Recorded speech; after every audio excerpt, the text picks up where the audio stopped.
నింగిలోన వింత తార వెలిసే, ఈ నేల చీకటంతా పారిపోయే.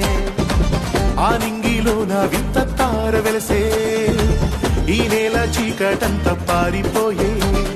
బెత్లెహేము పురములోన బాలుడేసు జన్మించినాడే.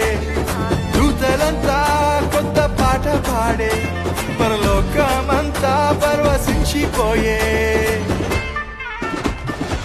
పరిశుద్ధుడు పుట్టాడని, పాపిని కరుణించాడని, ప్రభు యేసే రాజని, పరమును వీడొచ్చాడని. పరిశుద్ధుడు పుట్టాడని, పాపిని కరుణించాడని, ప్రభు యేసే రాజని, పరమును వీడొచ్చాడని. ఆ నింగిలో